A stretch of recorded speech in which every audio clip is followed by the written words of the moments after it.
Nityananda Pran, Ashtottara Shata Shri Srimad Divine Graces, Bhaktivedanta Swami, Srila Prabhupada ki Jai, Ananta Koti Vaishnava Vrinda ki Jai. All glories to the assembled devotees, all glories to the assembled devotees, all glories to Sri Sri Guru and Gaura. Om Namo Bhagavate Vasudevaya. Om Bhagavate Vasudevaya. Om Namo Bhagavate Vasudevaya. Om Namo Bhagavate Vasudevaya. Om Namo Bhagavate Vasudevaya. Om Namo Bhagavate Vasudevaya.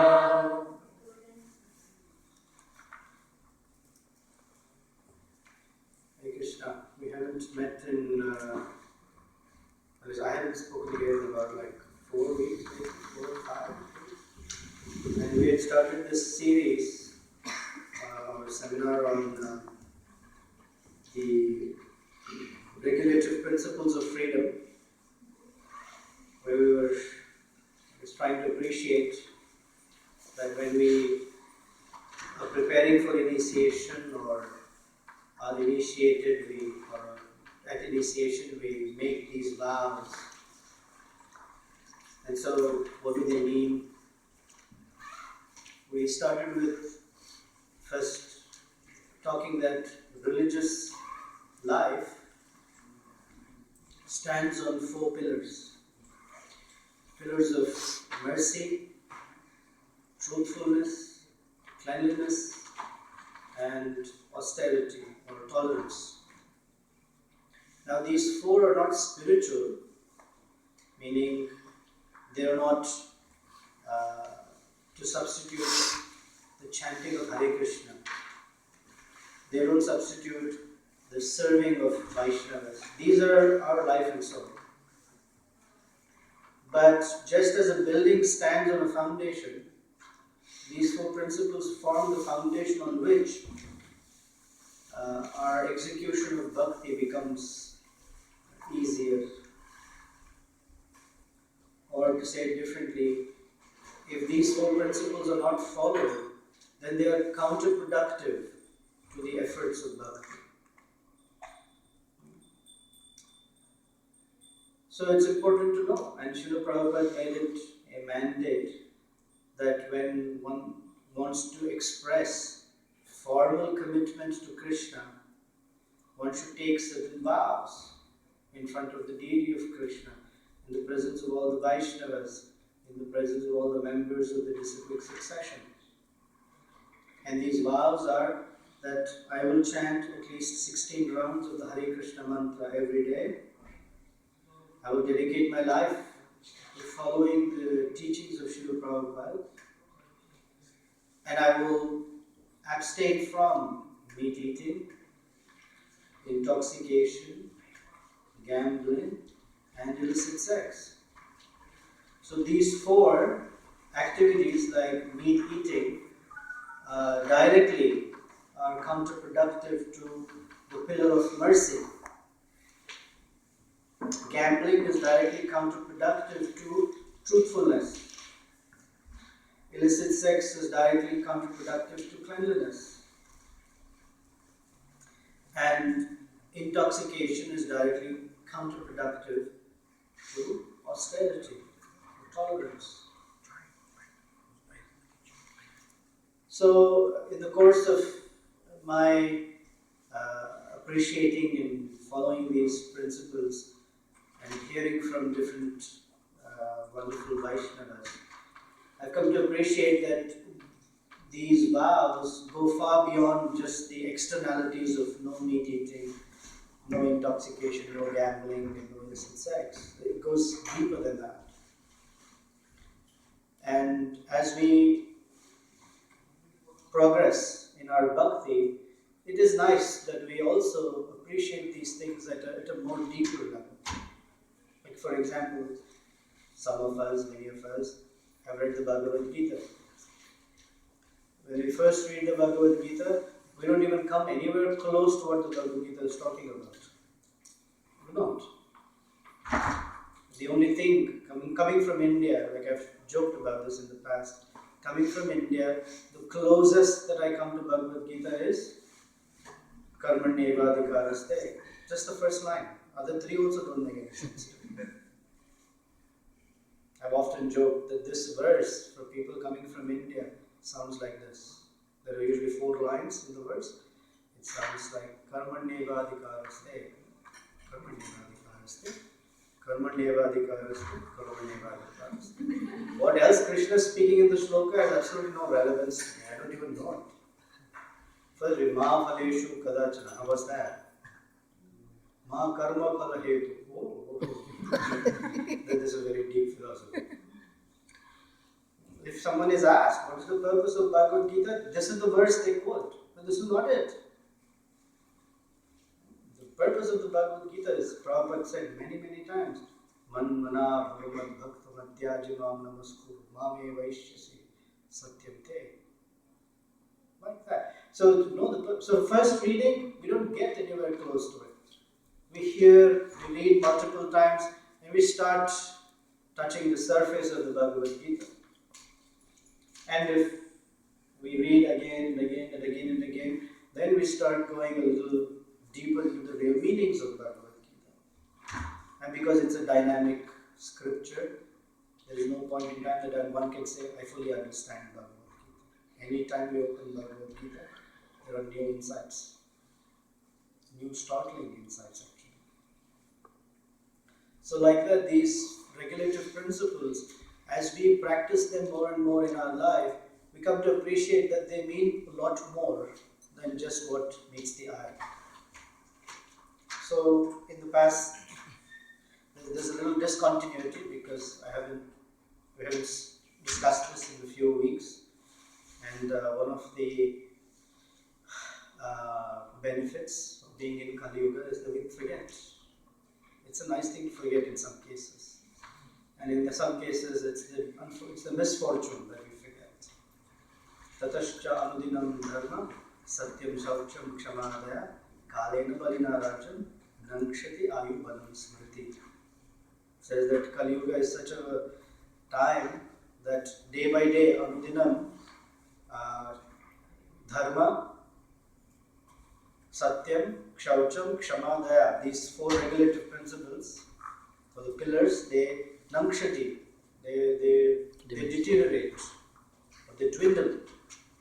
And along with that dwindle, ayu, one's span of life, balam, strength, and smriti, memory. So we tend to forget. Therefore, repetition is helpful. And there is no shortage of repetition. Prabhupada made sure that because his audience is Kali Yuga audience, he's made sure that he's repeated things many, many times. So we'll quickly summarize. So far we've talked about no meat eating. We talked about mercy, what mercy really means.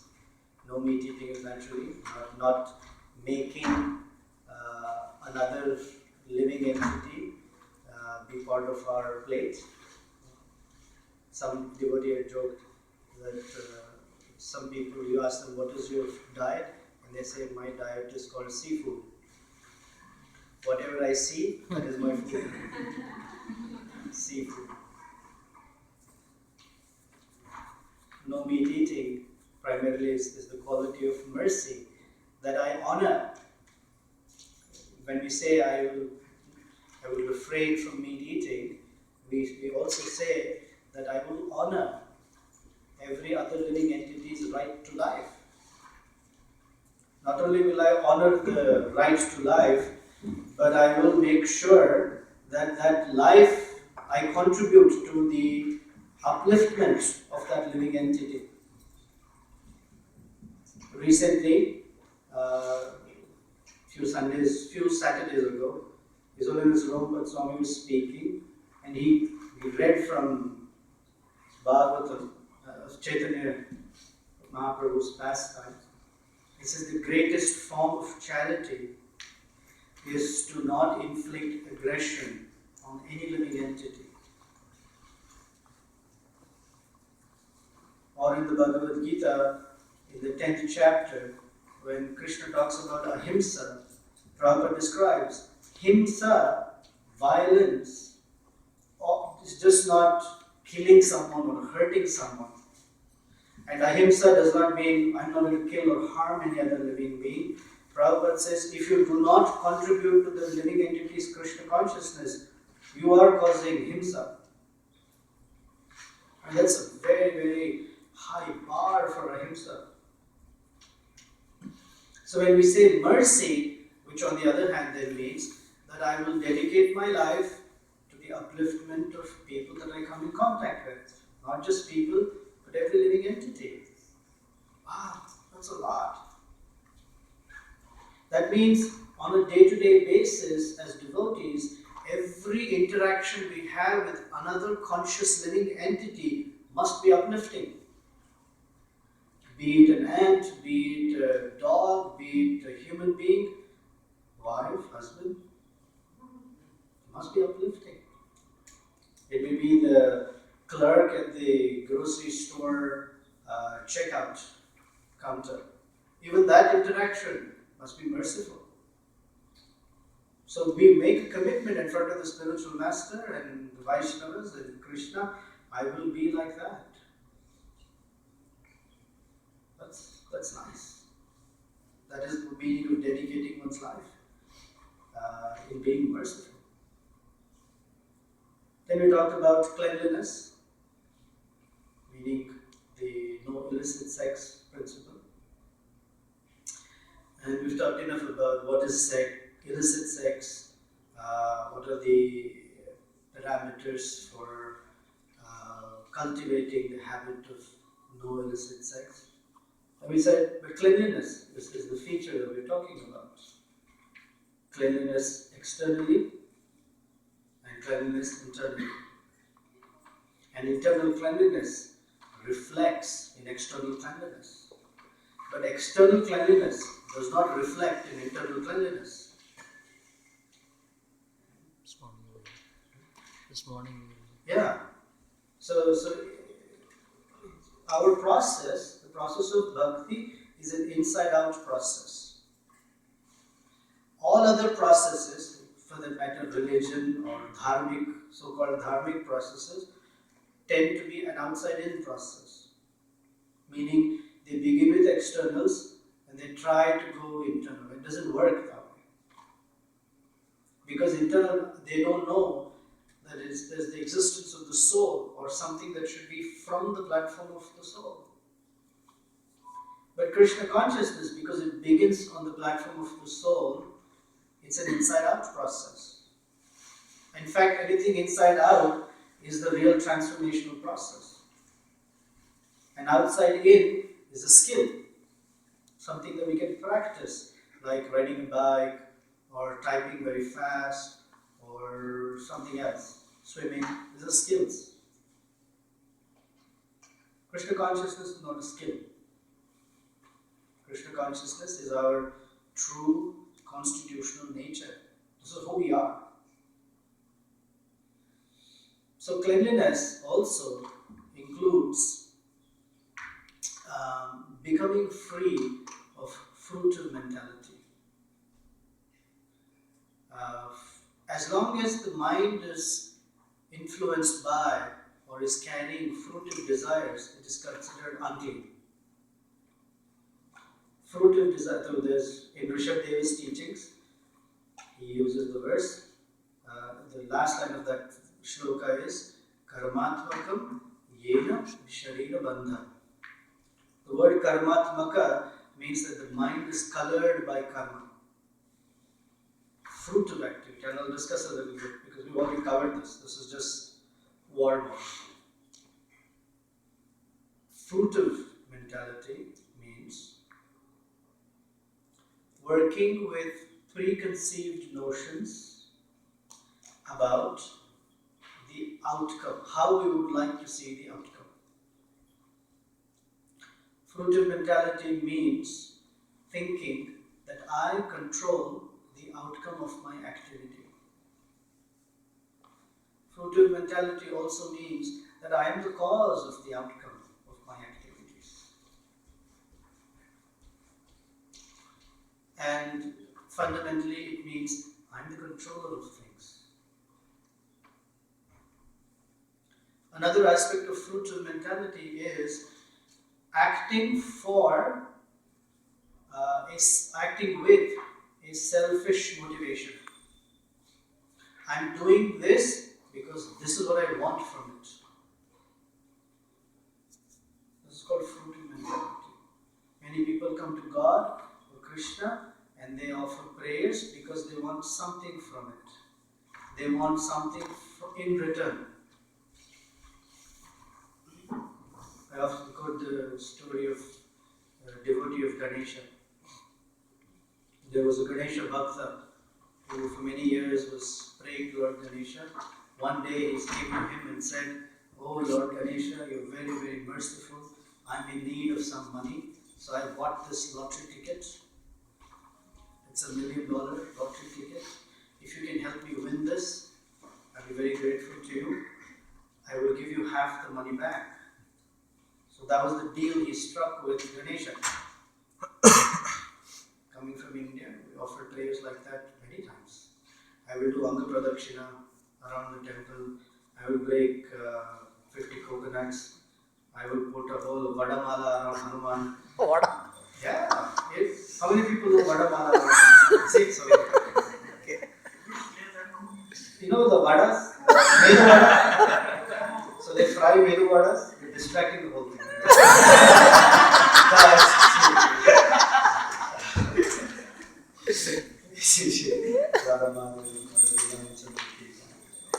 So they fry Medu Vadas and they string it as a garland and put it around Hanuman.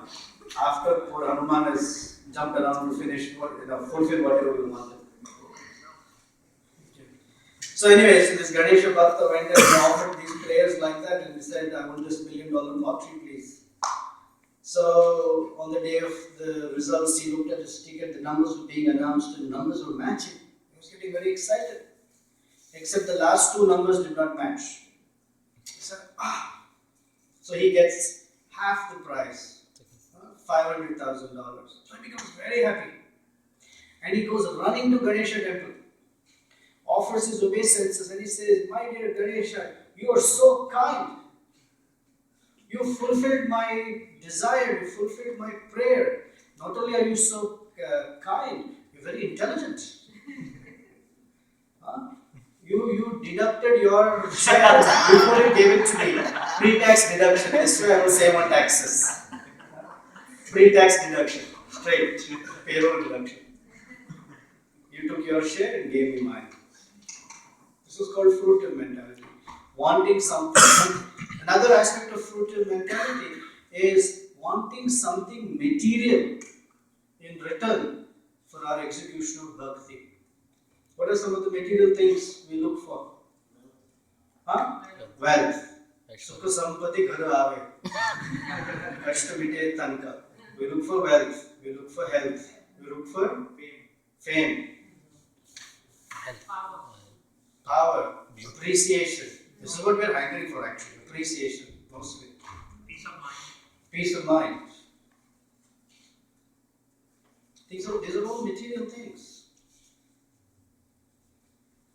Peace of mind is a very unique one. If this were Grahastha seminar, I would have dwelled into it a lot more. So like that, fruitive mentality is looking for something material. Why? Because I don't appreciate something spiritual in return. The greatest spiritual return is we offer some service to Krishna and what's the spiritual return? No. Mercy. Not even that. But Krishna has accepted it. That is itself the return. If Krishna accepts whatever we have offered, that's it. Anything after that is called bonus.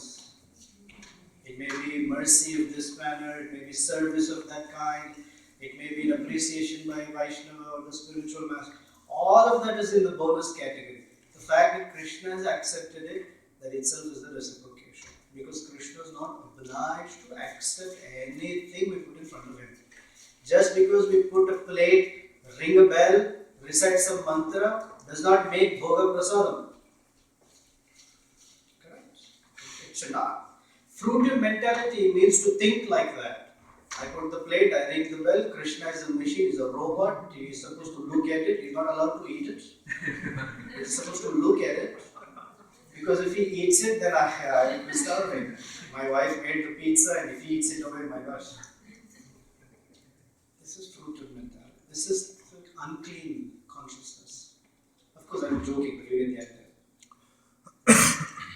So when we say cleanliness, then we're making a vow that I will keep my body clean, I will keep my mind clean, I will keep my intelligence clean, and most importantly, I will keep my ego clean. The clean ego means I will move from the false ego mentality, the bodily conception of life, towards the conception that I am a servant of Krishna. I will develop this mentality. This is called cleanliness. I mean, after hearing this, one should be a little cautious before taking initiation, right? And what vow am I making? It's not enough to have a das, name after the das or the dasi, new beads, especially with nice shining Vrindavan beads, reeking the smell of mustard oil, 3 rounds of tulsi around, everyone says such and such das, Subha Prabhu will say, Prabhu ki jai, all the festivities are over. We didn't know what vows we made. It's like, oh wow, this is what I'm talking about. So, one should be careful.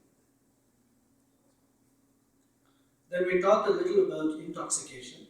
We didn't complete it. Where we left off was, what is the greatest intoxicant? That was the question. And we unanimously agreed that it was pride. So intoxication means the ingesting of toxics, ingesting of a toxic substance. Clinical definition of intoxication is to ingest substances or elements that are not food, but that they either have a stimulating or a depressive effect. So stimulating things like coffee or tea, because it's the nicotine or caffeine that stimulate. And the depressive is alcohol. By dint of fermentation, certain liquids transform into alcohol. And alcohol is a depressive effect. So that's the meaning of intoxication. They are not food. For most people, coffee is food. But they are not food. So when we say no intoxication, at the very surface level, we are committing to not alter our consciousness by such substances. Because the most valuable asset that we have is the human consciousness.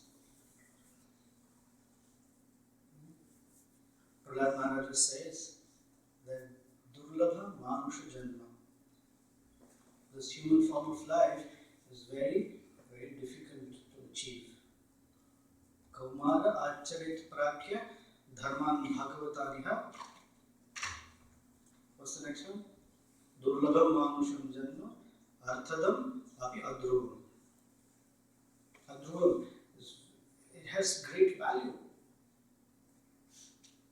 It doesn't come about easily. Krishna describes that just being born into the human species does not make a person a human being. There are many persons who are born into the human species. How many are there? 6+ billion.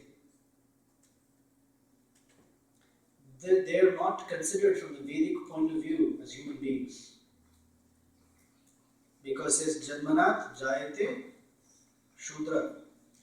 Shudra means not giving spiritual life any importance. In fact, the human human consciousness has to evolve with samskara. Samskara bhavit dvija. Dvija means born again. I don't like to use the word born again. It has a connotation to born again Christians. Dvija means one who has taken a second birth, a reformatory birth. In the first birth, the mother and father, they give us birth. They give us this life. And the next life, within this life, is given by the spiritual master and the Vedas. Vedas are considered to be the mother, and the Guru is considered to be the father. Sometimes that's how it's described. In other cases, it is said, if I want to know who my father is, I go ask my mother. Similarly, if I want to know who my real father is, I go to my mother, the Vedas, to know that Krishna is my father. So the second birth brings us from human species to being a human being. So that journey is made on the strength of an evolving of consciousness. These substances, they either stimulate it towards a wrong purpose or make it depressive, that there is no interest in such pursuits. Therefore, intoxication is detrimental. Then intoxication is also, of course, I don't have to speak about the bad effects of alcohol. If anyone is suffering from that, please join Alcoholic Anonymous. Just go through a 12-step program and try to get out of it. That's a joke, you should laugh. I mean, it's not about you. You don't have that problem. No, I didn't think this. I didn't think. We were not intoxicated like that. We can talk about what intoxicates us. It's called Laabha, Pooja and Pratishtha. Instead of caffeine, nicotine and alcohol, we are affected by Laabha, Pooja and Pratishtha. In the life of a devotee, because of executing services to the Supreme Personality of Godhead, who is the source of all wealth, all fame, all beauty, all knowledge, all renunciation, all these 6 wonderful opulences, by dint of connecting with Him, those opulences also manifest within us. One who serves Bhagavan becomes Bhagyavan. And part of the Bhagyavan is that we also get those opulences. Devotees of Krishna become wealthy. Not only money-wise wealthy, but wealthy with good character, wealthy with fantastic qualities. Beautiful. It is described that there are 2 types of beauty. One is the bodily beauty. Devotees who chant Hare Krishna, their faces become bright. They become effulgent.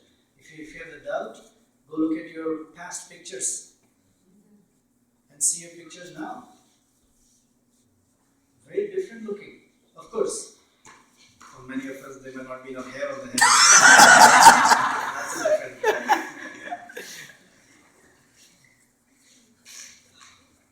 That's a different thing. That is Dehinosmin Yatha Dehi.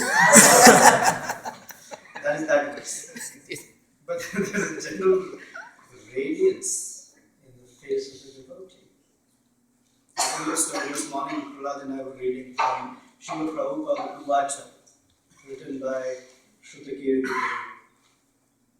In that, Shrutakirti Prabhu suddenly got excited that he should become more austere, because he kept hearing Prabhupada would say, you should try to, over time, eat less and sleep less, because that is how a person becomes spiritually strong.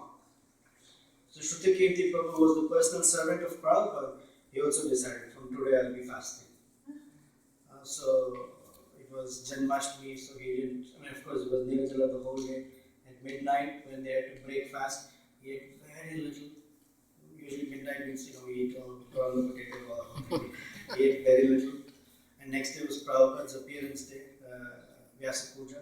So naturally he was fasting, and when it was 1 o'clock, the big feast, he ate very little. So the third day, when Prabhupada saw him walk by, Prabhupada called him and said, "Why is your face so dull? You look so weak. What's going on?" And he said, "Wow, Prabhupada caught so quickly." He said, "Srila Prabhupada, I've been trying to eat less. Because you said that a person who who likes to be spiritually strong should eat less and sleep less." Prabhupada told him, "Stop all this nonsense. You have a lot of service to do. You have to give me massages, you have to cook for me, you have to do all this. Don't do it. This will make you weak. Eat properly. Eat what you can digest. Don't do all this nonsense austerity." He chastised him. So his conclusion was, many times we have a tendency to speculate what would be nice for me in my life. And then the spiritual master will say, don't do this nonsense. So intoxication, by the dint of serving a personality like Krishna and Krishna's pure devotees, in our person manifests these opulences. It's called Laabha. We gain. I'm going to take a little digression here. It's an important principle. Many times, young devotees have this fear that if I were to give up things that I'm doing and exclusively serve Krishna, I might not gain things like wealth or security. So I need to separately do something to ensure that those things are okay. And then I can serve Krishna with peace of mind. PIC. We only give one thing.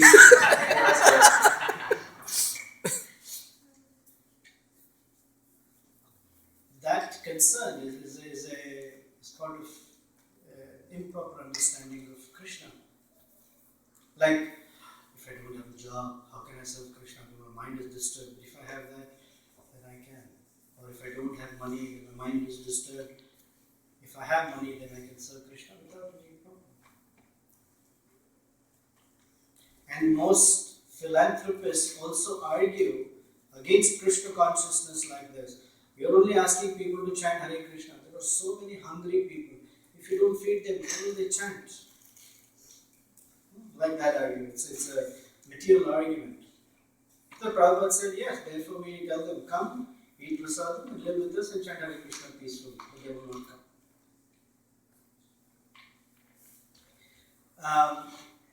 So Laabha means just by serving Krishna, everything that we need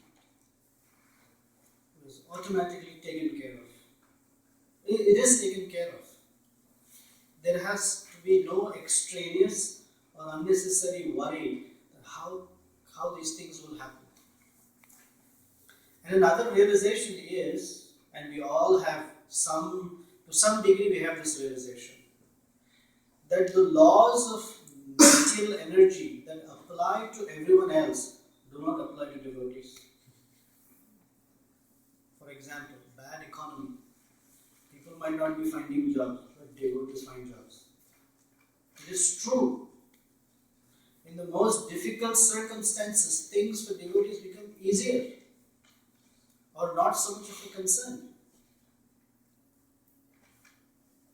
And others wonder, what happened? We also don't know how it works. Because different laws apply for devotees. To come to that stage of conviction is necessary for executing Krishna consciousness regardless of circumstances. It's called ahaituki apratihata. This is that apratihata feature. Because bhakti can get hata or obstructed, slowed down, or finished, if you will, by change of material circumstances. But what makes bhakti apratihata is a devotee's faith. the stronger our faith, then the stronger is to continue serving Krishna regardless of circumstances. And what nurtures faith is the process of shravana. We were discussing this last night. The shravana actually enhances faith because it is the spiritual masters, the sadhus, or the faith in scripture that is, I'll use the word impregnated if you will, into our hearts by the Vani of the Guru. So one who hears allows for the faith of the spiritual master and the Vaishnavas to enter our heart and make our hearts as strong in faith as the source from where it is coming.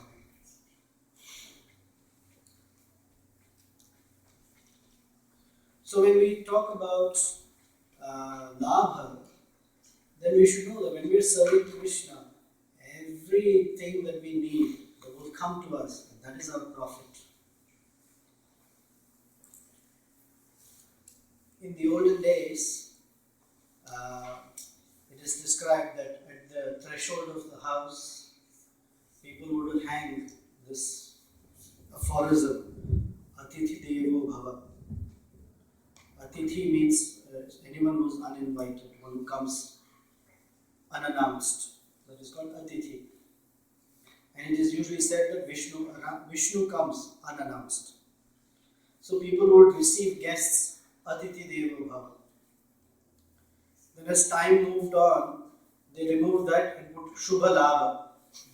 That means you're only welcome to come in if you bring things for me. Shubha and Laabha. And as the time progressed, it said, beware of dog. Don't come in. Don't even come. Then from the door, they put it on the gate. And don't even come up to the door to figure out there is a dog. Gate. And now don't even to come to home. We'll just meet on Facebook. If you accept it. Okay. So things like that. Shubha, so Laabha, and the next is Pooja. Pooja is that because of serving Krishna, the devotee also becomes worshipable. The devotee's qualities become worshipable because it's so rare. Manushyanam sahasreshu kaschit yatapi siddhaya. Yatatapi siddhyanam kaschit mam vetti tattva. Very few people know Krishna. So to the degree that we understand and know Krishna, to that degree, the devotee becomes puja, worshipable. People say, you have helped me so much, you have given me so much mercy, dear Srila Prabhupada, you are so amazing. And that's called worship. We think about the devotee, we offer appreciation to the devotee, we offer services to the devotees. This is all puja. We make the devotees sit down, we serve prasadam, we clean the plate, we clean the place that there, all the things that we render in the form of services to the devotee is all puja. And even if we know 3 shlokas, we become like that. Devotee, wow, and puja comes. Just by being a bhakta, it all comes. That's not why we would serve Krishna. Now, finally, these devotees are recognized. But it's a natural byproduct of bhakti. And pratishtha. Pratishtha means a spotlight on us. The community of Vaishnavas or Krishna recognize and glorify as a prominent position in the society of devotees.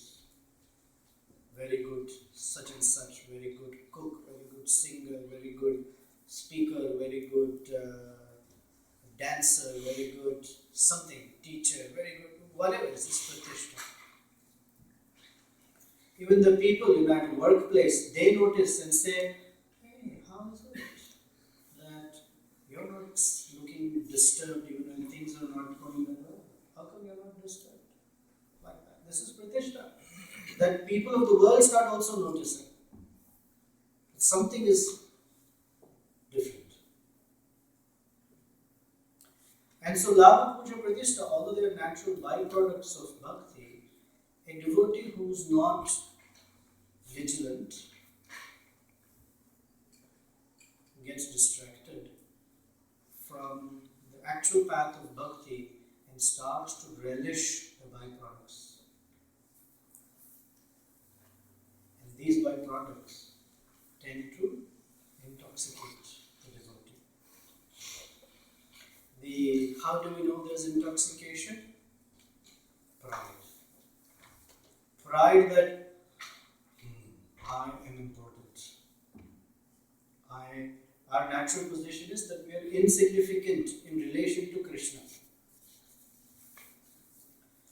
But when we remove Krishna from the picture, then our significance seems greater. Right? If I take, when I was when I used to be in school, we were always given a little riddles to solve. We were given a stick that was 10 centimeters long. And we were told, make this stick shorter without breaking it.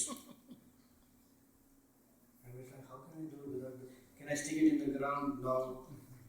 Can I do something? No. How to make the stick shorter?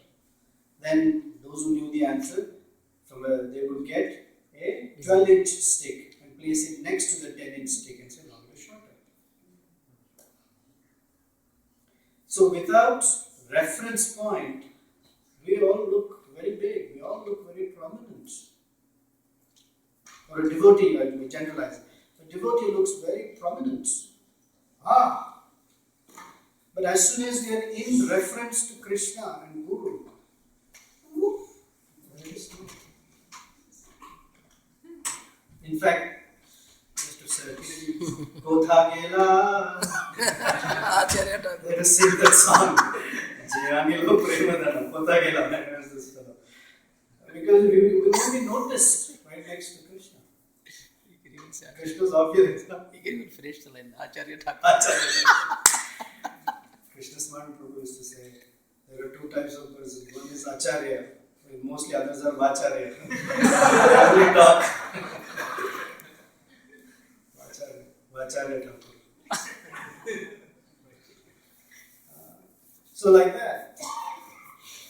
A devotee's protection is whenever these things come, Laabha, Pooja, Pratishtha, one always sees oneself in reference to Guru and Krishna. So then we know our real place, very tiny.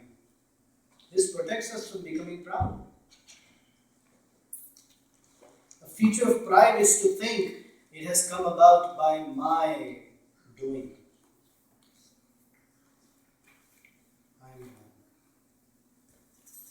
So pride and false prestige, they always go together. Just as the disease of the conditioned soul is aham mama iti. Aham means I and mama is what belongs to me. So pride and false prestige go together. Pride means a wrong understanding of my identity. And false prestige means things that really don't have value. I ascribe so much value to those things. And because I ascribe value to those things to me are more valuable than Krishna. So I look around for Laabha, Pooja, Pratishtha in whatever I am doing. And I don't consider the value of Krishna. This is intoxication. Dull-headed.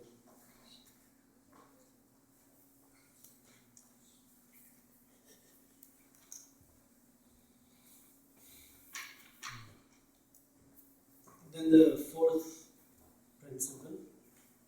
Well, let me see. Are there any questions? Comments? Sumangala Devikasi. I have to practice because I don't have. Go ahead.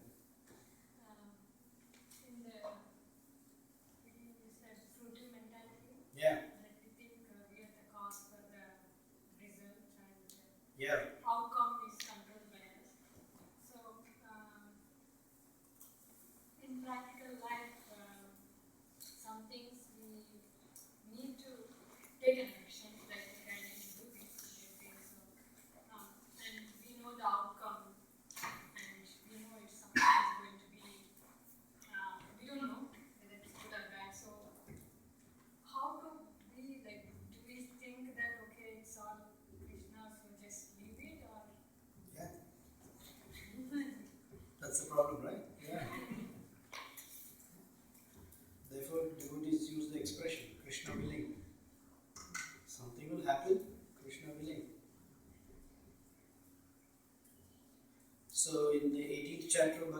philosophically, in the 18th chapter of Bhagavad Gita, there is a description of the 5 factors of action.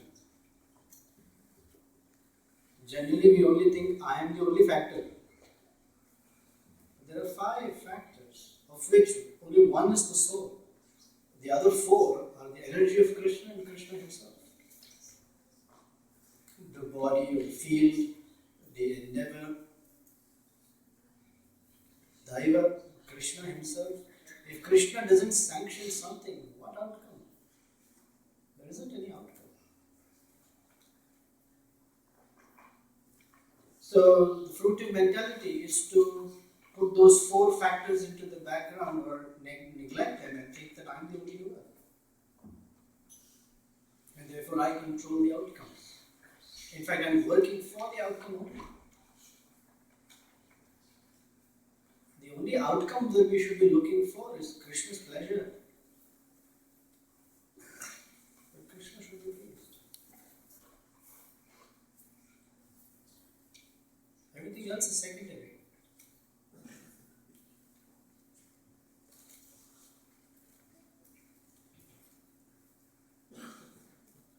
Anything else? Yes, How can we know that whether the outcome is according to the will of Krishna or is it according to our desire? Well, the will of Krishna is given within scripture, within the instructions of Guru and Sadhu. If you're acting according to that, then we can safely say it is the will of Krishna. Generally, it is mixed for us. Our desire gets mixed in.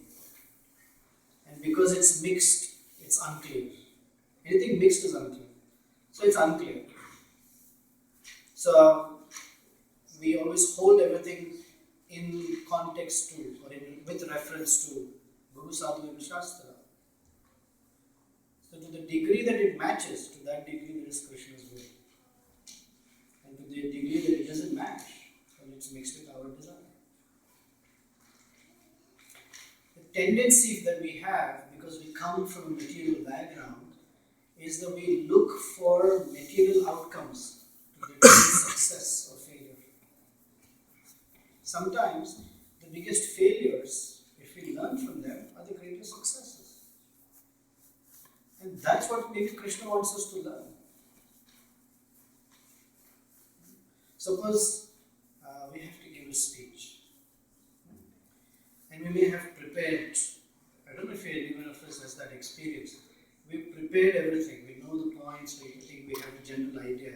And you sit in front of the audience and not one word comes out. It's completely tongue-tied. I don't know what to say, it's totally blanked out. So, what would Krishna be pleased with? Krishna wants that you don't give a speech about him? No. But it may be that the way we prepared that speech, that Krishna may be addressing that consciousness. You wanted to say all the big points and everyone should appreciate it. Now you see, if I don't give you that intelligence, what happens? So if a devotee recognizes, my dear Krishna, you are the doer. Krishna is pleased with that. It doesn't matter whether the speech was made or not made, it's irrelevant. Just in this very limited example.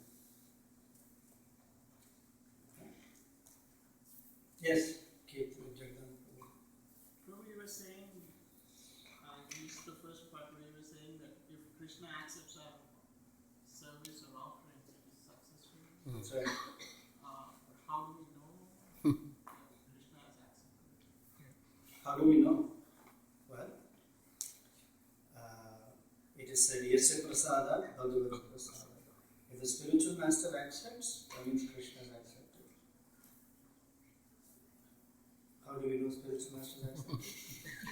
You give something to him and if he takes, he's accepting. Huh? Yeah, that's material, but if he says something and we do it, and it's probably not up to his standard, yet sometimes Then we will know. he may. Then we will know. Guru's means he will let us know. We don't have to worry. Krishna may not let us know. He just stands there smiling. Guru will let us know. okay, that can be done differently, like that.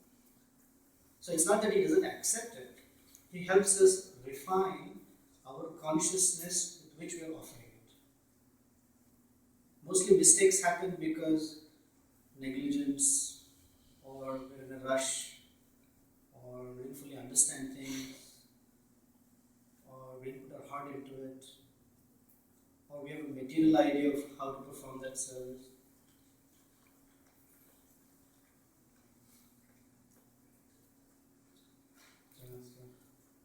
Thank you for the nice, wonderful class.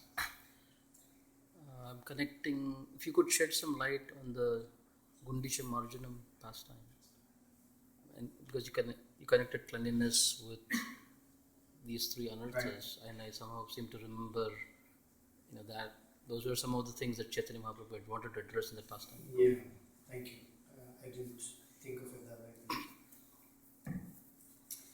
Before and please add, because I can't remember the particles of dust, the straw, and then there's something else. Grain. And they all represent something. I can't remember right now what they are. In the pastime of Lord Chaitanya, preparing for Jagannath Rath Yatra, before the Rath Yatra, there is this Gundicha Marjana pastime. Gundicha is the place where Lord Jagannath goes to in the Rath Yatra. He starts from his temple and he goes to this place Gundicha, which represents Vrindavan. And Marjana means to clean it. So Chaitanya Mahaprabhu and his associates would every year clean the Gundicha temple. And it's a very fantastic pastime, long line of devotees formed from the Gundicha temple all the way to the ocean, where they would bring pots of water. They would pass from one devotee to another devotee, and they never spoke to each other. They only said Krishna, Krishna, Krishna, Krishna. And that's it. One pot went to another. If they wanted something, they would say Krishna, Krishna, and they would get it. Say Krishna, Krishna. That's it. That's all they did. The whole service, no talking. And they would clean. And it's described that Chaitanya Mahaprabhu engaged everybody in cleaning the temple. And this is actually something that we as followers of Chaitanya Mahaprabhu must also engage in from time to time to clean. This is also considered Gundicha. So coming together and offering our time and energy to clean Krishna's temple is taking part in that pastime. So Chaitanya Mahaprabhu, he ordered all the devotees, whatever you collect, grains, straw and particles of dust, you please keep them here in these three groups here. And all the devotees put together in one group. And Chaitanya Mahaprabhu separately, he did his thing in three groups. As described, that Chaitanya Mahaprabhu's individual group bins were fuller than all of the devotees collectively. It does not mean that Chaitanya Mahaprabhu's heart is dirtier than ours. Actually, this pastime is to indicate the cleaning of the heart. Is the place where Krishna will manifest. It shows that Chaitanya Mahaprabhu was very alert and particular in how systematically he was cleaning. Other devotees were also cleaning thoroughly, but not as thoroughly as Lord Chaitanya. That means he was very attentive to his sadhana bhakti. And these three things, the straw, the grain and the dust particles, they signify some things. I can't remember what those are. If any of you know, please add to this. They represent, I think, Laabha, Pooja, and Pratishtha, or certain things that come by the process of bhakti. And they're also considered anarthas, actually. Bhaktisiddhanta Saraswati talks about understanding all these stories. His realization is Krishna cannot come into our hearts unless the heart is clean. So that's what his Rath Yatra pastime. So when we say cleanliness, then we're committing that I will work on my heart, I will rid it. There are other things that make our heart dirty. lust, greed, envy, pride, madness, illusion. They're also dirty things. They obstruct Krishna from manifesting in our heart. Mother said, This Buddhist temple is still in the yeah, it always goes there. always listen. We should then have Rath-yatra from Chicago to Nepal. Krishna willing. Prabhu, you said that at the initial stage of our devotion service, Krishna fulfills all our material desires. And Krishna what? fulfills our material desires that we I didn't say it today, I said it yesterday in our Sunday class. But yeah. But yeah, something else. So, what happens? Then we start enjoying those desires, right? Whatever. Yeah, So then comes the forgetfulness, right? correct. Why Krishna would do so? I offered him service, and he wants me to forget him. Doesn't work like that. I offered him service because deep down I wanted to forget him. Because for me the enjoyment is more valuable than the service. And if by serving him I get what I want, hey, I'll serve it. So what happens is that service becomes the means for something else than the goal of what we're doing. As soon as the goal shifts, naturally the outcome shifts. If my goal is to serve Krishna,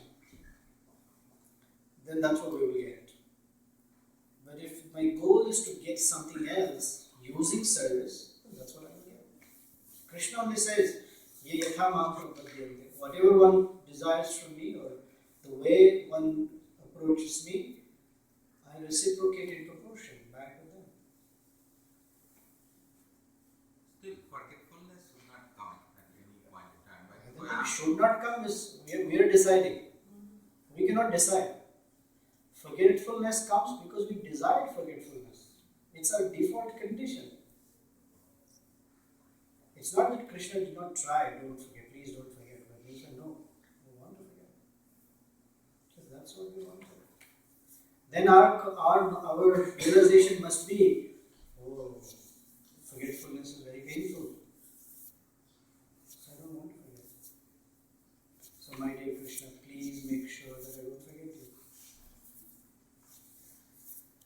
That's the prayer we offer when we come in front of the deity. Please, let me not forget you. I am such a rascal that I have a tendency to forget you. In fact, I have a desire to forget you. But by the grace of the Vaishnava, Kono Mahajane, there is a great personality who somehow is Tava Nija Jana. This is Bhaktivinoda Thakur's song, in a song called Emuna Durmati. He says, Tava Nija Jana, Kono Mahajana, is a great person who's your personal associate. He has come to help me. So then we can pray, let me take that help, which segues into the next one, the gambling one. Anything else? Anyone would like to? One thing, can I add? Yeah, please add. Like he was sharing about forgetfulness. You don't have another No. so you have to speak loudly. Yeah, you can add. You can embellish. Prabhupada, how he talks about how a lover, he cannot forget his beloved. So maybe you can. No, go ahead. Please add to the Okay. nectar. So you were talking about how why do we forget? So Prabhupada explains that means our attachment to Krishna is not yet fully mature. Because a beloved, actually he can never forget his, a lover cannot forget his beloved for even a moment. That's what Prabhu is saying. So our remembrance of Krishna is also conditional. We remember him when we need something. That was true because I already said we are the initial stage of service. So, initial stage you cannot be, very advanced. You can Right, correct. So initial stage you have a movement of attraction, right?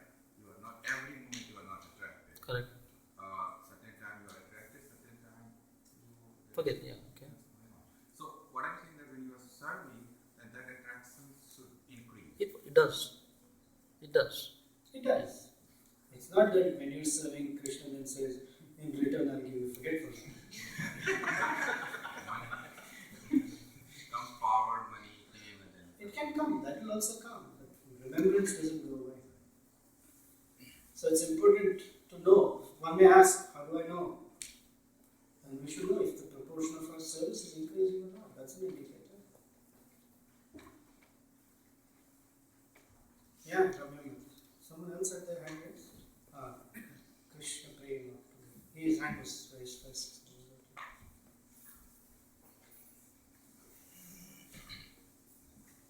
Krishna in Srimad Bhagavatam, I heard, but I never read. I heard that one time Krishna asked Lord Shiva to make the living entities more materially engaged. So I could not understand why the Supreme Lord. I also not heard in Bhagavatam like that. You know that? It's in first in the introduction, like Mayavadi, like he instructs Lord Shiva to go and divert so they can increase the population, like according to the Mayavadi philosophy, and he refers to Lord Service. This is what I have. So the question is? So the question is why is So that's not in Bhagavatam, but yeah, question is? so why Supreme Lord would want all the living beings to be materially entangled? Because basically the living beings go back to Godhead. We have to get out of this. So why he purposely wants the living beings? So how would we consider from that perspective Krishna is the You have a son, don't you? Have you ever, I'll say it carefully, have you ever deprived your son of something? yes. What is your reason for depriving him of something?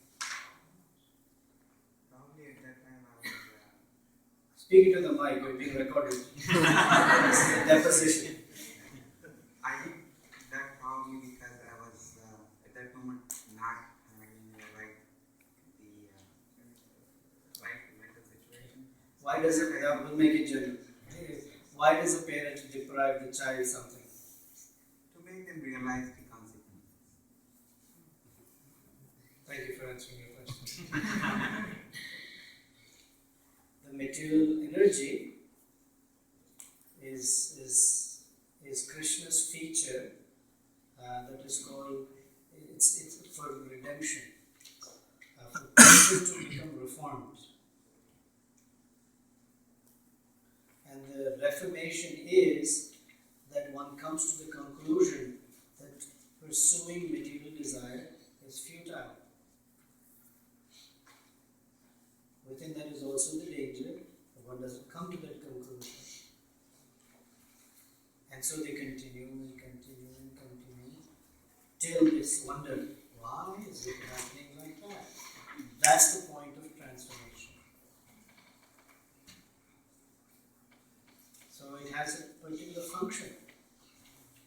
It's not that Krishna wants us, like his question, it's not that Krishna wants us to be in darkness. We chose darkness. If Krishna did not give it to us, then we would kick and scream.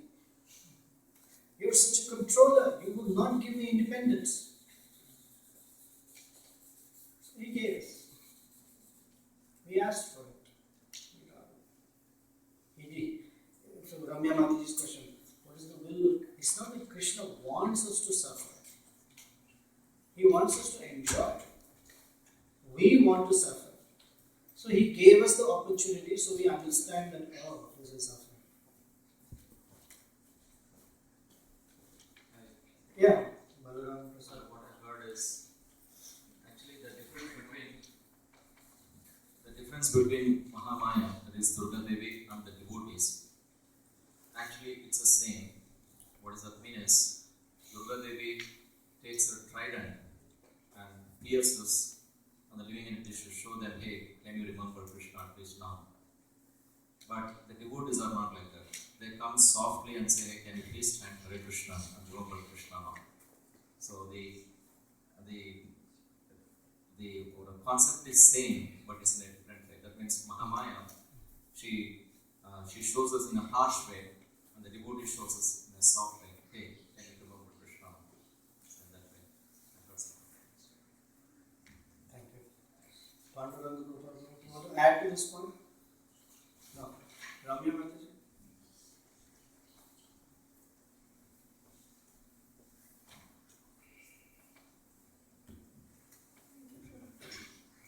I just want to clarify one thing about forgetting Krishna and remembering Krishna, not forgetting Krishna and remembering Krishna always. Actually, our desire is a mixed world. We want to remember Krishna always, but our desire doesn't go match with that desire. So, if we have the desire to serve Krishna or to always remember Krishna, Krishna will always put us in those circumstances so that we can always serve Him and remember Him. But on those circumstances, how can we serve Krishna with full faith that He has put in me in that circumstances, because I have a desire to serve Him or always remember Him. Well, one is we hear. Our faith comes from hearing. And second is we should look within and honestly see what desire impels us to do something.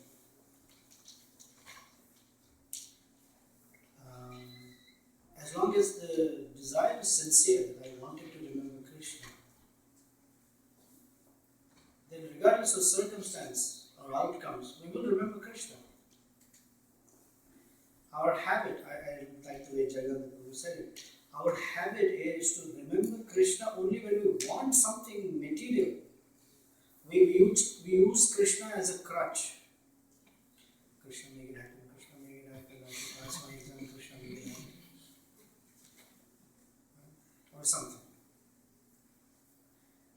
We have an outcome already predetermined, and we pray to Krishna that may that outcome happen.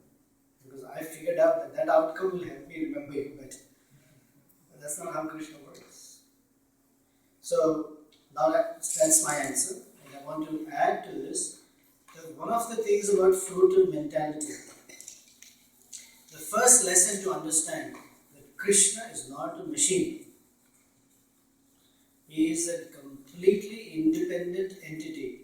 Sometimes we may offer to Krishna with all our love, but he is free to not accept it. Fruitive mentality means I did so much, why will you not accept it? We are parents. Many of us are parents. We may cook and do something for our children lovingly, but do our children accept it every time? Krishna is also like that. He is independent. Sometimes we see we're chanting with the devotees and suddenly we have this burst of taste for chanting. Then we want to chant sincerely, Hare Krishna. We try everything and it's such a dry thing. Why? Because those things, fruitive mentality means I figured out the formula. And every time I apply the formula, I should get the same result. And that's not how it works. Krishna is independent. He can do whatever he likes. My spiritual master says he's considered the transcendental autocrat. Bhaktisiddhanta uses that language. Yeah. Transcendental autocrat. He can do anything. In fact, we may offer to Krishna with the most sincere feelings of love and he can completely reject all of that. He can do anything he likes. Mother Yashoda was carrying him on his lap, he was sucking her breast, she went to turn down the gas, he broke the pot, created such a tantrum in the house. He can do anything he likes.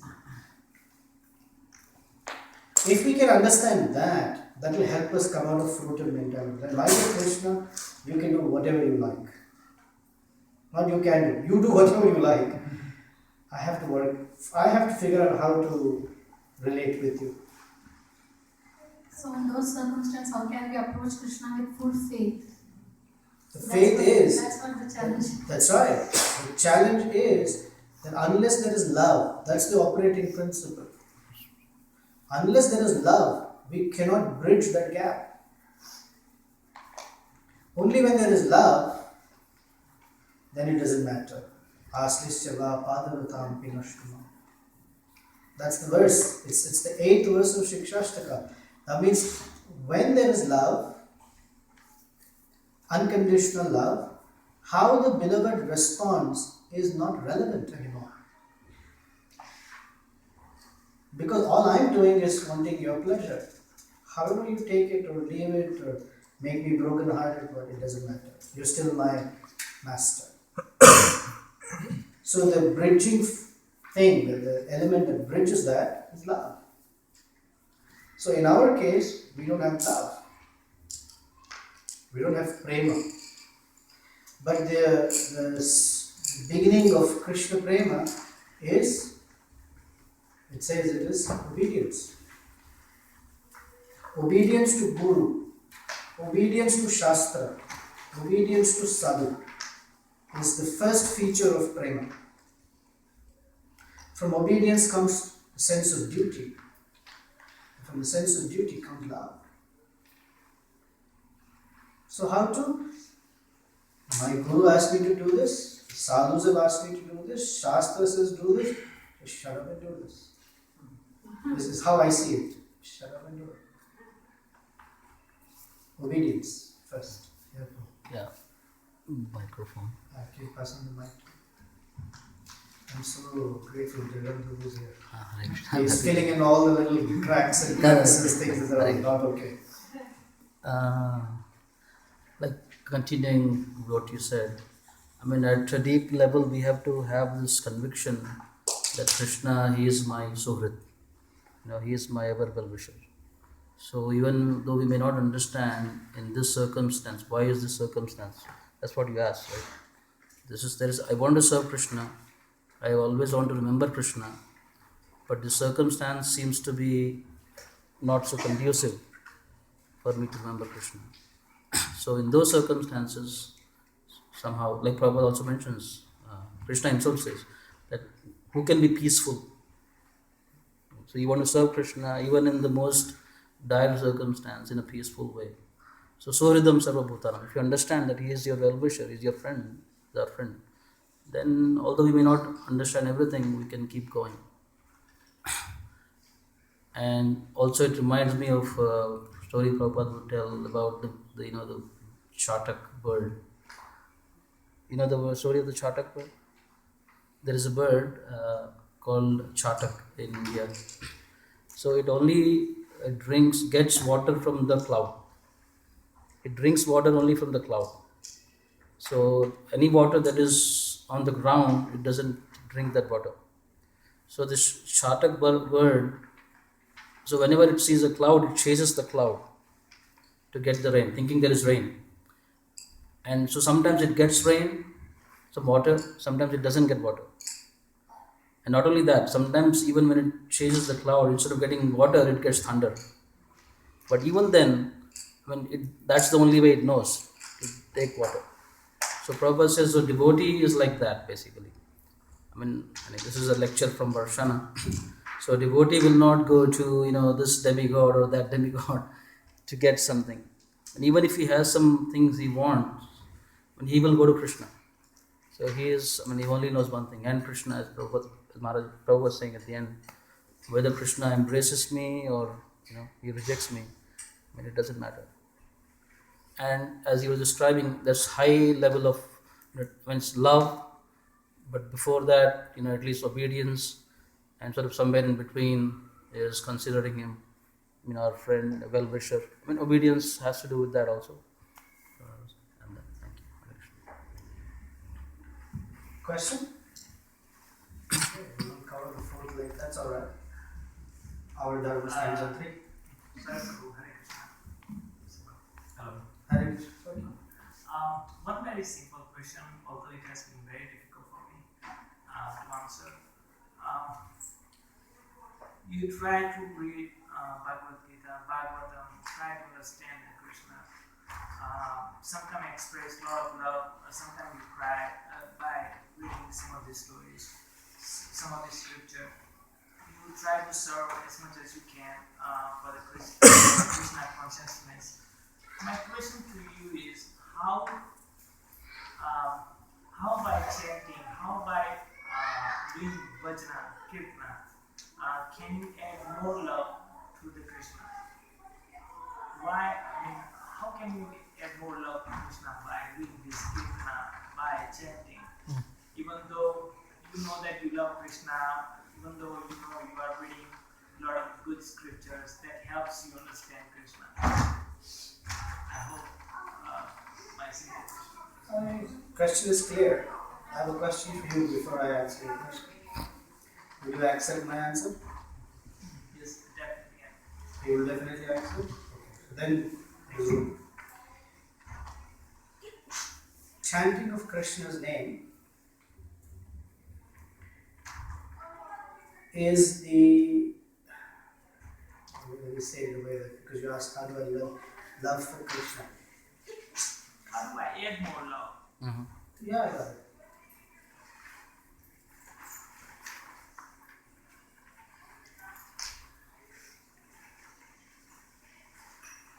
The Krishna's love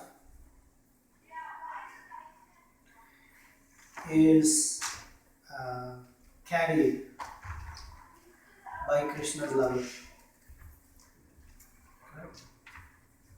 If someone is a palanquin carrier, what do they carry? The palanquin. If they are Krishna's waiter, what they carry? Food. If Krishna's lover, what do they carry? Love. So Krishna's lover is always carrying love. When we become friends with Krishna's lover, we also carry what they carry. True? So the name of Krishna is Krishna, but is being carried by Krishna's lovers. And that carrier is Srimati Radharani. She is called the Hladini Potency. Hladini Potency is Krishna's love, is Srimati Radharani. And it is she who is always carrying Krishna's name with her. This is why Chaitanya Mahaprabhu appeared, who is Krishna. He appeared in the mood of Radharani. The mood of Radharani is always with Krishna's name with her. So when we are with Chaitanya Mahaprabhu, or when we do what Chaitanya Mahaprabhu has asked us to do, then we are also carriers of love. Therefore we chant. There are other ways to explain it. You asked for love, that's the answer. Okay. Oh, one leader. So you like it? Krishna. These questions are difficult ones. Jagdam Guru is here.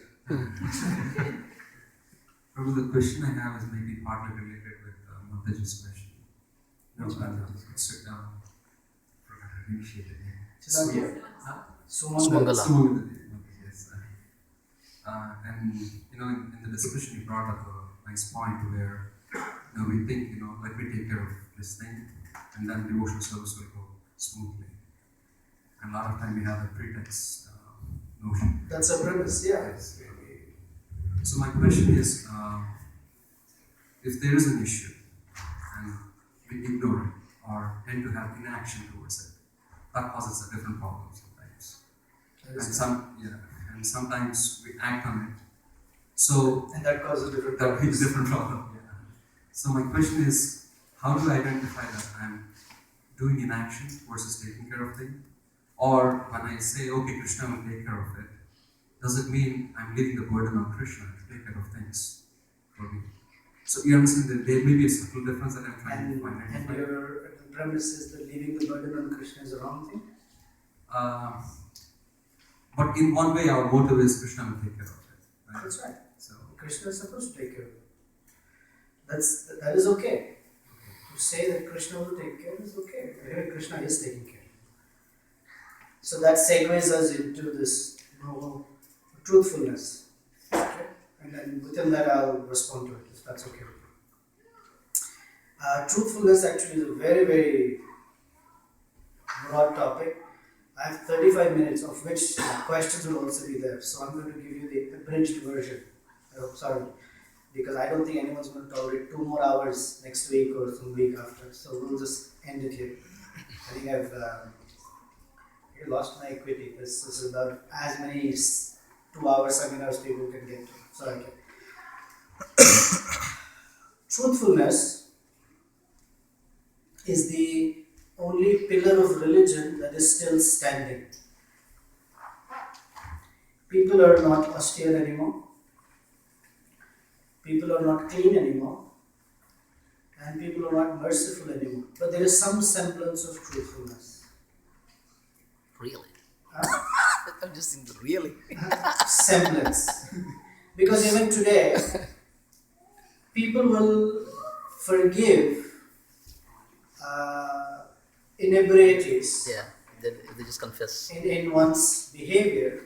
Like you can be, suppose a person has done cheated on his wife or something, or a wife has cheated on the husband, whatever, or a friend has been betrayed. Even today, people will still forgive that if the person can honestly admit to it. Right? The common example we hear is when Bill Clinton, Srimad Bill Clinton, did his thing, the country really became very upset when he denied it. They were willing to forgive that he did something foolish in his term as president, but they were not ready to accept that he lied about it. He got more heat for lying than for what he did. So that's the reason we say some semblance of truthfulness is still there. Otherwise, people would have said, doesn't matter whether you lied or not, you've done something like this. Now, truthfulness generally is often confused with honesty. Honesty is one of the features of truthfulness, but honesty in and of itself is not truthfulness. This truthfulness is with a capital T. Truthful means one who always acts in accordance to the truth. Such a person is truthful. So there is what is called relative truth and absolute truth. A person who is truthful to the relative truth is not considered truthful necessarily. He is circumstantially truthful. And real truthfulness is one who always acts on or works on absolute platform of absolute truth. And that absolute truth is Jivera Swarupahaya Krishnera Nityadasa. One is always a servant of Krishna. So now, the high standard of truthfulness is whenever we act different from being a servant of Krishna, we are not being truthful.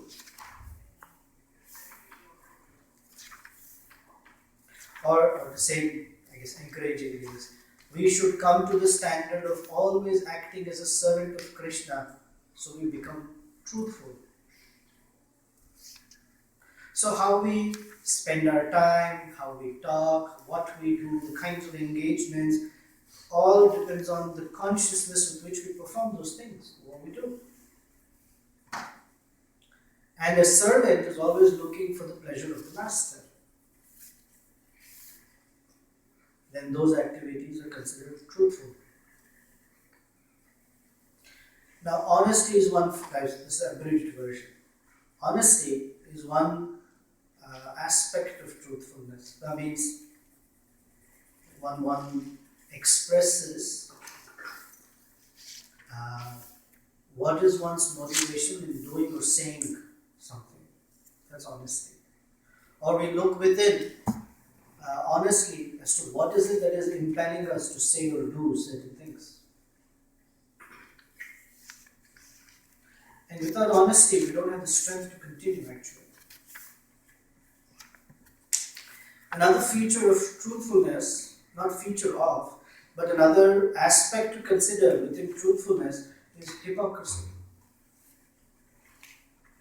Hypocrisy means one rule for me and another rule for everyone else. Or what applies to me doesn't apply to others. Or another words we say, there is a difference between our prachar and achar. What I say is different from what I do. Actually, we're supposed to be do as I do as I say. But there's a split. There's a difference in what we do and what we say, or what we might do and what we might say. This is called hypocrisy. One is also not being truthful. Another aspect of falsity is Mayavada. Because Mayavada or impersonalism removes or negates even things that are true to be untrue. Brahma Satyam Jagan Mithya. That's their aphorism. And that is also false actually. So back to Krishna Prema Prabhu's question. Why would Lord Shiva be given the service of bewildering the conditioned souls? It is for this purpose that the consciousness is such that it degrades. And it is supposed to remove, especially Kali Yuga, is supposed to remove the whole aspect of relationship with others and make it completely meaningless. Kalau sattva haram pumsam. It's described. So someone has to do it. Kali Yuga means the predominance of the mode of ignorance. And the deity, the personality under whose jurisdiction is the mode of ignorance is Lord Shiva. So it is his service to make sure that ignorance predominates. It's nothing against us. Is ignorance necessary? Yes. Without mode of ignorance, conditioned souls cannot do certain things. We cannot go to sleep. We cannot procreate. We cannot have the sense of I and mine and do things. So mode of ignorance is necessary in one sense. So Lord Shiva has this service to allow the mode of ignorance to proliferate. And part of that proliferation is to bewilder. In fact, you can also think of it this way, which is how Vaishnavas think, that he is preparing the field for Chaitanya Mahaprabhu to appear. You know, during Maharaj's last Pooja, Jai Jagannath Prabhu read a sentence that I can't repeat exactly, but something like the brightness of someone shines better in the backdrop of adversity than in the backdrop of abundance or opulence, he said. So when there is adversity, then Chaitanya Mahaprabhu's contribution has this fantastic glory.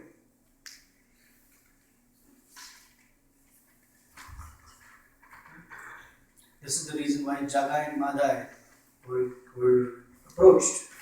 Why? Because in this environment, if Jagai and Madai transform, then Chaitanya Mahaprabhu's glory is enhanced. Okay. So, another aspect of falsity is Mayavada. And one should carefully avoid it. Because Mayavada removes the sense of personalism among people. And it removes the sense of personalism with God. So what does it do? It removes the place for bhakti to manifest. Mayavada is, in one sense, bhakti killer. Although bhakti is independent, like we say, killer of the soul. No one can kill the soul. Like that, it's the bhakti killer. Bhaktir vinashyati, as Rupa Goswami says, vinashyati, it destroys, it dilutes. Not only dilutes, it eradicates bhakti. It's part of falsity.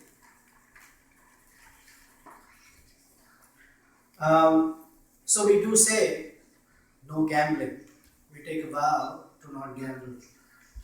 So gambling is directly in contradiction to truthfulness, because the whole idea of gambling is untruth. Now in Mahabharata, there is the whole pastime of Maharaj Yudhishthira, who is the emblem of truthfulness, dharma.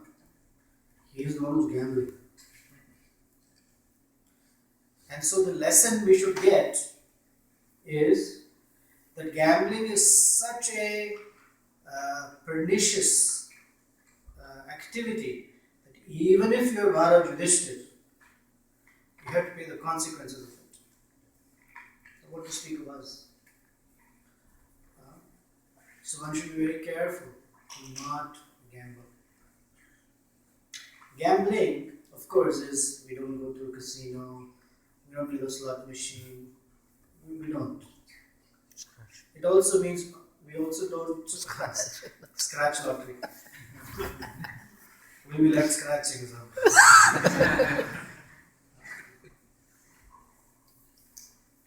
It also means that we will not engage in any speculative enterprise. Speculative enterprise means I'm doing something and I have absolutely no idea of what the outcome will look like. This is a very dangerous set. Whatever falls in this category, you should not do. Buying and selling of stock, entering speculative businesses, very dangerous. In fact, it breaks the pillar of. Another way of saying not gambling means earning wealth that has come by honest means, by one's honest labor. Of course, one might argue it takes a lot of labor to find the right stock. So like that, but no speculative businesses. Another feature of gambling is when we make the vow, no gambling. It also, this is the thing for me that really, I don't care whether one buys stock or not, generally we don't. But the real gamble is making decisions in life without any guidance. This is called gambling. And this destroys bhakti. There are some very important decisions one has to make in life. First, let me state, and then we'll revisit our own lives.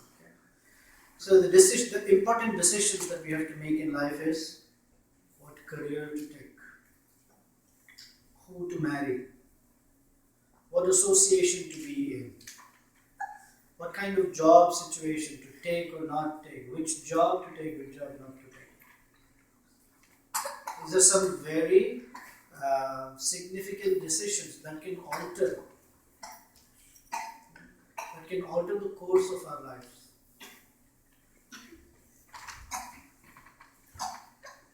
And these decisions, when they are made without proper consulting of Shastra and Sadhu and Guru, then we just said that we are gambling big time.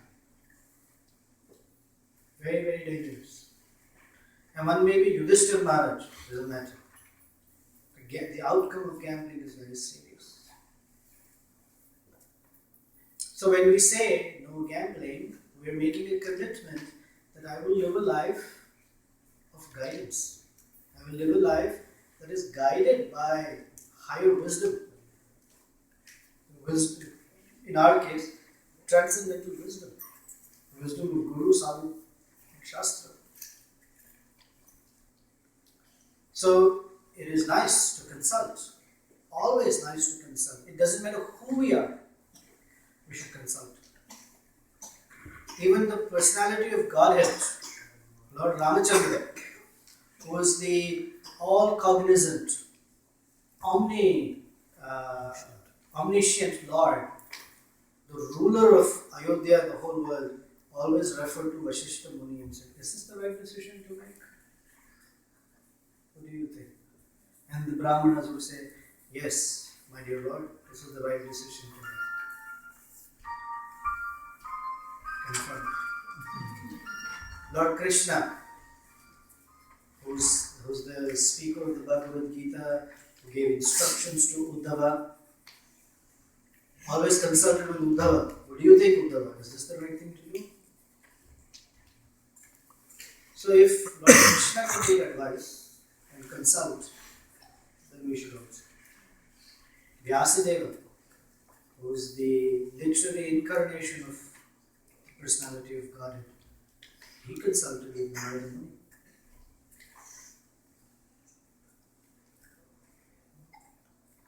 When Yudhishthira Maharaj was feeling very despondent that all his relatives had died, he went to Bhishmadev.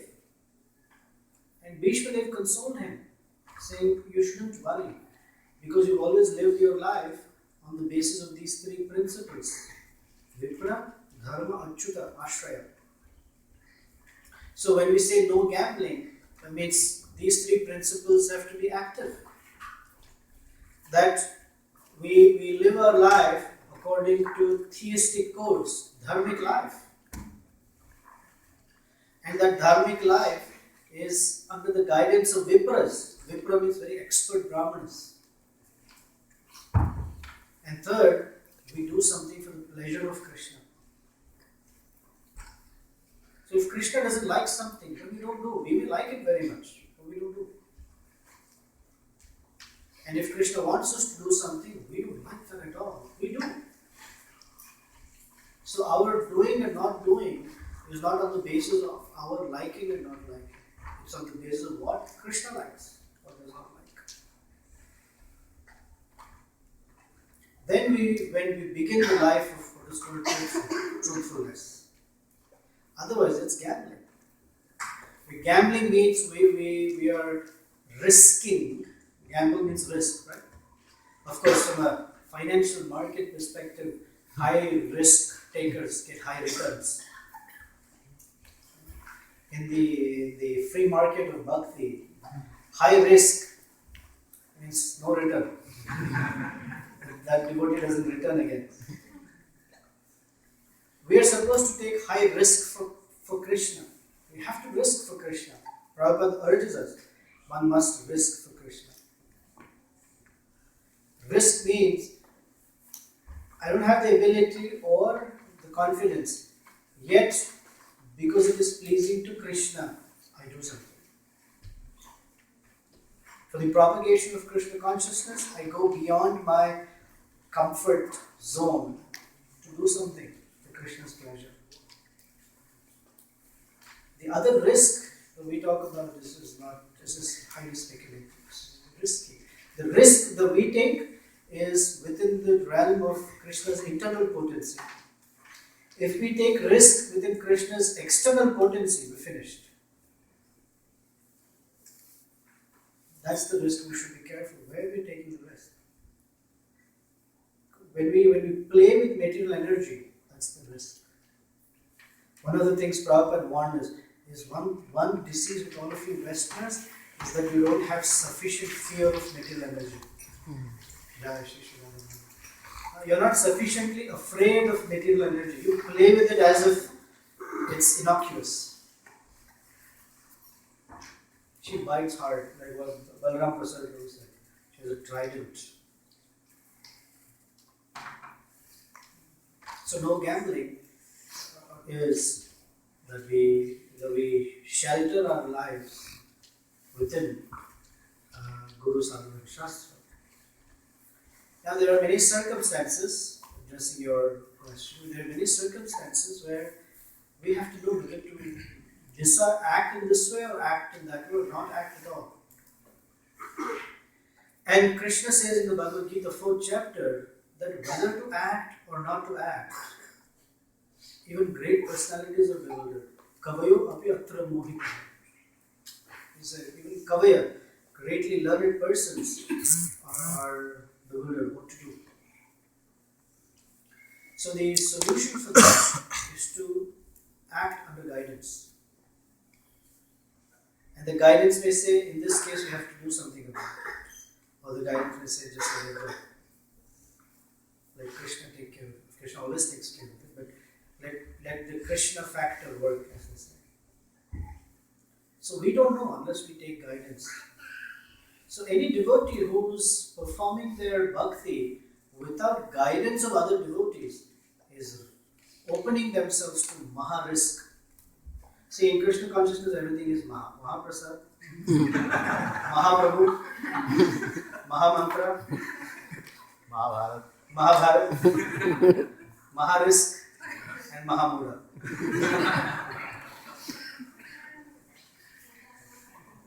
We only talk things in Maha category, everything is Maha. So a person who doesn't take guidance is either Mahamura or is Maharisk. Very, very dangerous. Because one's just walking without anything that's guided. That's a life of gamble. I'm sorry, this is actually the truthfulness piece is actually meant to be 2 hours long. I did it in about 14 minutes to see if there are more questions or comments. Still the Krishna, stop the Krishna. You mentioned something about gambling, and you talked about stocks. Now the question comes up is all of us, we realistically, in our retirement plans, we have certain, decisions to make, like getting into mutual funds or stocks for the retirement. What do we do in that case, bro? What's practical? Now I'm recording. Now I'm going on record. Let me drink some water. We chant Krishna. That's the question.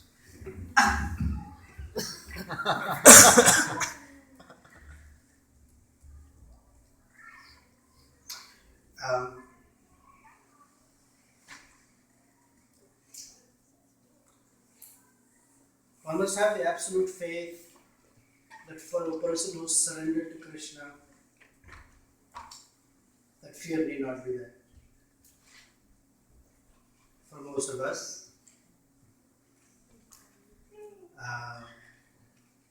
we may have to do what's called making the best use of a bad bargain. Now, although it goes into some retirement fund, in one sense, we can't control it anymore. We don't decide what stock goes into that fund. Sometimes you do. Okay, so then we should not do it. The idea is actively engaging in speculative trading is violating the gambling principle, violating no gambling principle. It is very speculative. People make wealth, people lose very quickly. It doesn't prohibit Chaitanya Mahaprabhu's principle of 25% keeping it for emergency. Correct. But saving is okay. But actively involving in the trading of speculate, because speculate, right? Every mutual fund, every stock will tell you what's there in the fine print. Past performance is not an indicator of anything in the future. And they disclaim it like anything. We don't read it. So you should be careful. One should not engage actively in buying and selling, hours of discussion. Clarification, once in a year you make that decision, is that good? Because you're not buying and selling every day? Yeah, but if it's something that we do as part of our daily sadhana to check how the fund is going, that's an indicator. Once a year some change happens and we forget about it, and anyway, what happens. Different from today, net present values, dollar guess. Then we are participating in that. It's a gamble because then we become agitated. Our mind goes up and down according to how the chart goes up and down. So if it goes down within the week, we look at the month chart and say at least trend is okay. Or in a 5-year trend, okay, over 5 years it's been going up. My net value at retirement, whatever the calculations. That's dangerous. Because the fact is, you could So many hands are going up the stock. actually the fact is you could lose your hard-earned savings just like that. Yeah. You could lose your hard-earned savings like that. Worst case, we lose our Peace of mind. peace of mind. Shall go. Good. Prabhu, while talking about guidance, you made a comment, at certain point, like the Krishna factor, take it away, or take the control. So, if we are being sincere in our daily life, and we If we do our best to be sincere and follow this faith or practice this faith that Krishna is in total control, and like we read all the time, not even a blade of grass can move without his will. without his sanction. So if we follow that, and we also know that endeavor that we have to do, as long as we do all the endeavors, all the actions that please Krishna, at what point do we determine, okay, we've done all the endeavor, we've been patient, we've been followed, and an example could be with this person at work or in relationships or with your health. So we've done everything what we could do, and we know Krishna is in control. At what point we stop endeavoring or making any action? It depends on how we're guided. We don't make that decision. It's not that because we say, yeah, Krishna is in control, that's when Krishna is controlling it. Krishna is always controlling it. Always. It's just our recognition of it that is the delay. And in certain cases, we try and try and try. If that something is not changing, then our conclusion should be either of maybe Krishna doesn't want it to change, and I need to change the way I'm looking at it. That's one. Or, now this is way beyond my capacity. If I had more purity, things would have been different. So that means let me go work on my own purity of heart. Or for this person or this situation to change, whenever Krishna will want them to move from that position, that is when Krishna will make them move. Till then I'll just have to wait. Because Krishna is in control. When things happen, the way Krishna will guide. Just there's one nice prayer which talks about the same thing. There is a prayer that a devotee she taught me. She was saying, Krishna, please help me to accept those things which I cannot change, and please help me to change things which I can, basically. And above all, give me the intelligence to know the difference between the two.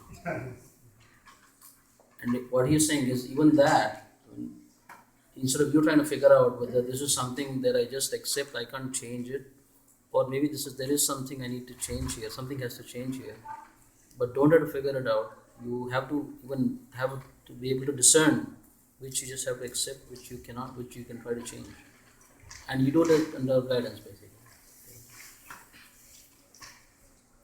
Any other questions?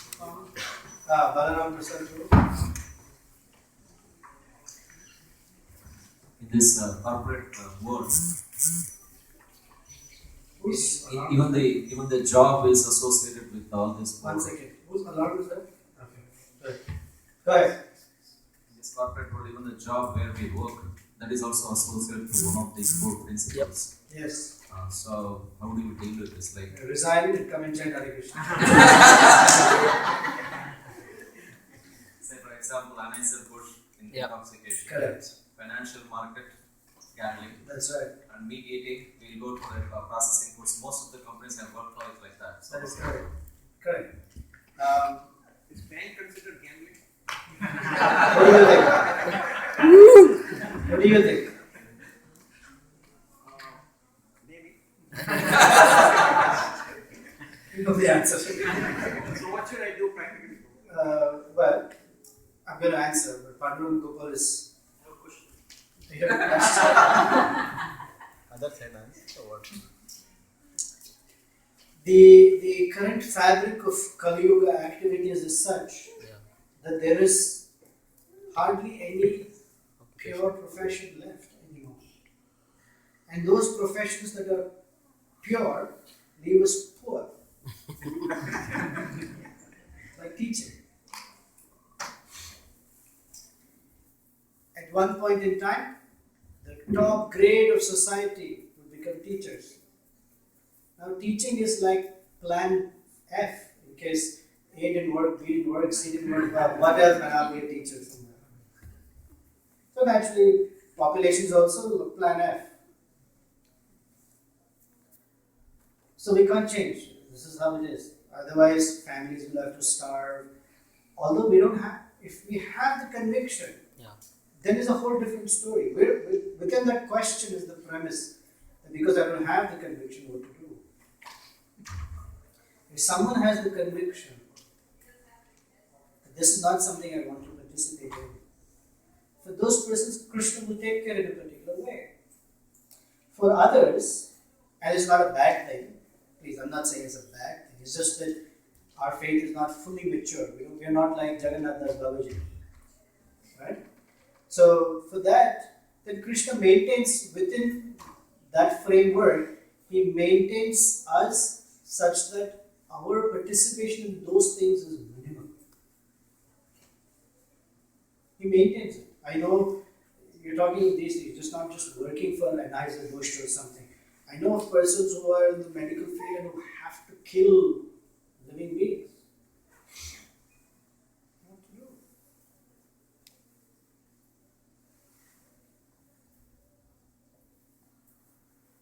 So the Prabhupada said, making the best use of a bad bargain. Such a person has to be very repentful every day. My dear Krishna, had I full faith, this would have been different. Or if I had taken to Krishna consciousness in Satya Yuga, I would be seeing this day. But I didn't learn my lesson. So today I am in Kali Yuga and look at the kind of profession that I have to participate in. If I had taken up when Chaitanya Mahaprabhu was around, or when you were speaking Bhagavad Gita, right? I didn't take it up. And now in this Kali Yuga, I have to. So let me within this seek out your lotus feet. In this environment, don't let me become greedy, which may make it further from me, further worse from me. Let me be dutiful. Let me just do what is necessary, such that I can hear and chant peacefully. My main goal is hearing and chanting. That's the best we can do. Other Panduranga Gopal is here. You have to tell us when to shut up. I should shut up in 5 more minutes? 10 more minutes. Oh, one thing. You want to add something? Yeah. Let him add and then Jagdan will. I just wanted to submit one suggestion. You have a very good point regarding stocks and whatnot. Can you turn the mic on? You have made very good suggestions regarding not having greed or not, gambling. I'd like to submit one. distinction between investment in capital market, which is stock investment based, and speculation. The reason I feel it's important because we all guide our children to be financially responsible and whatnot.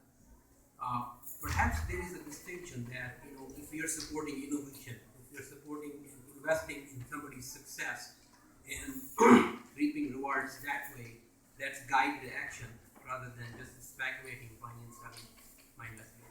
I appreciate you contributing from the context of from the context point of transcendence. I'll have to disagree, because to define success is a very, very vague exercise.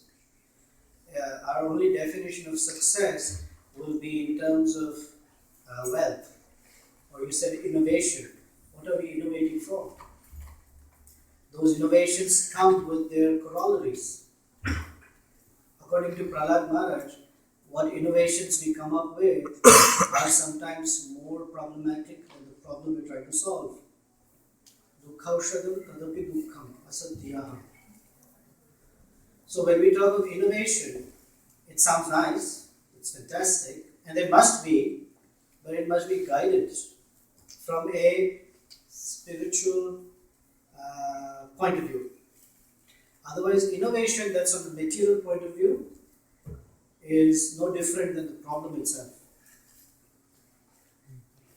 Yeah? So.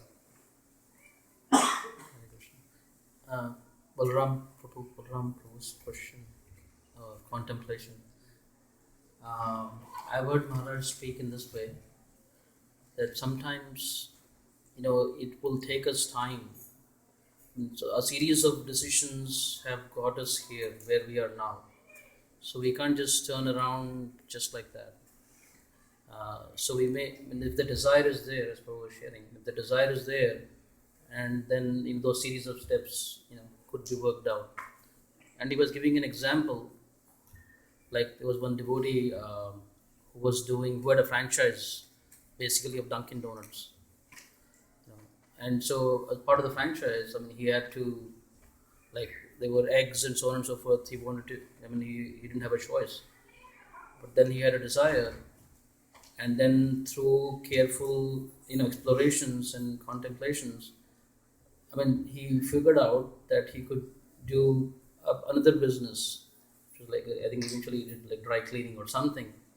So it took him some time to get out of that and then get into this other thing. So it may take some time.